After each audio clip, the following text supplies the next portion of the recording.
আমাদের জাতীয় মসজিদের খতিব, উনি আমাদের জাতীয় মুরব্বী, ওনার উস্তাদরা কেউ তো কখনোই ঈদে মিলাদুন নবীর বিরুদ্ধে কেউ কথা বলেন নাই। আল্লাহু আকবার বলেন। অথচ কি কারণে হয়তো আমাদের খতিব মহোদয় একটু কেমন যেন ঈদে মিলাদুন নবীর অস্তিত্ব নাই, এটি আরবি ব্যাকরণগত, মানে এটা বলা যাবে না। কেন বলা যাবে না হুজুর? আমরা আপনার কাছে জানতে চাই। আশা করি আপনি আগামী জুমায় এটার দলিল সহ আমাদেরকে দিলে মানুষের মনে কোনো কনফিউশন থাকবে না। কথা বলুন, আরো জোরে বলুন। আমরা দলিল ছাড়া কারো কথা নেব না। কথা বলেন। আমাদের হুজুরের সমালোচনা করা এটা আমাদের কোনো টার্গেট নয়, বা আমাদের এরকম যোগ্যতা নেই। হুজুর অনেক বড় আলেম, অনেক বড় বিজ্ঞ পণ্ডিত, শাইখুল হাদিস।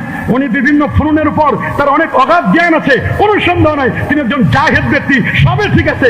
তারপরে হুজুর যখন এরকম কথা বলে ফেলেছেন, আশা করি হুজুর হোক অথবা তার ছাত্রদের পক্ষ থেকে হোক অথবা তার মাদ্রাসার কোনো ব্যক্তির পক্ষ থেকে হোক, তারা কিন্তু এই বক্তব্য করে দিবেন। আল্লামা জাহেদ কাউসারি তিনি হাদিসের ব্যাপারে বলছেন এটি হাসান পর্যায়ের হাদিস।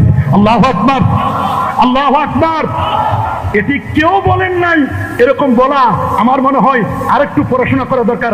এই জন্য কবি নামাজ বলছেন, কবি নামাজ বলে দিয়েছেন। আল্লাহু আকবার বলেন।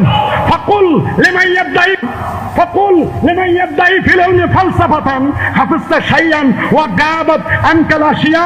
ফাকুল লিমান ইয়াদদাই ফিল ইলমি ফালসাফাতান, যে ব্যক্তি বলে যে আমার অনেক জ্ঞান আছে, অনেক ফালসাফা, অনেক দর্শন আমি জানি। ফাকুল লিমান ইয়াদদাই ফিল ইলমি ফালসাফাতান, তিনি বলছেন হাফিজতা শাইয়ান, আপনি অনেক মুখস্থ করেছেন, ওয়া গাবাত আনকাল আশিয়া, তবে অনেক কিছু ছুটেও যেতে পারে।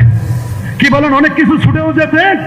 ফাওকা কুল্লি জি ইলমিন আলিম, আলেমের উপরেও আলেম আছে। আল্লামা ইমাম কাসতাল্লানী রাহমাতুল্লাহ আলাইহি, যিনি ইরশাদুস সারি লে শারহ সহিহ বুখারী, উনাকে আমরা ফেলে দিতে পারি না। কি বলেন? আমরা কি উনাকে ফেলে দিতে পারি? আরো জোরে বলুন, আমরা কি উনাকে ফেলে দিতে পারি না? আমরা তো উনাকে কখনোই ফেলে দিতে পারি না, আমরা কখনোই ফেলে দিতে পারি না।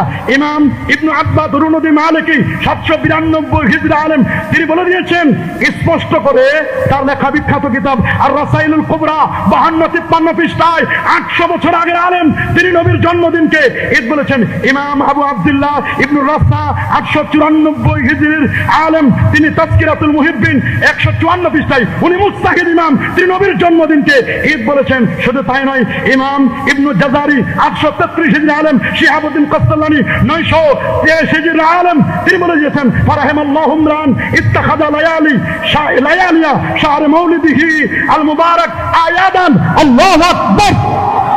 শুধু তাই নয়, ইমাম আবু আব্দুল্লাহ আল কাউরি 872 হিজরি আলেম, ইমাম আহমদ জাররুক আল ফাসি, ইমাম সাখাবি, ইমাম কাসতাল্লানী, শাইখুল ইসলাম, ইমাম খরাশি 1101 হিজরি আলেম, তিনি বলেছেন আন্নাহু ঈদুম মিন আয়াদিল মুসলিমিন। আব্দুল হক মুহাদ্দিস দেলবি 1052 হিজরি আলেম, তার লেখা বিখ্যাত কিতাব স্পষ্ট বলেছেন মা সাবাতা মিনাস সুন্নাহ ফি আইয়ামিস সানা, তিনি বলে দিয়েছেন নবীর জন্মদিন জন্মরাতকে ঈদ বলতে কোনো বাধা নাই।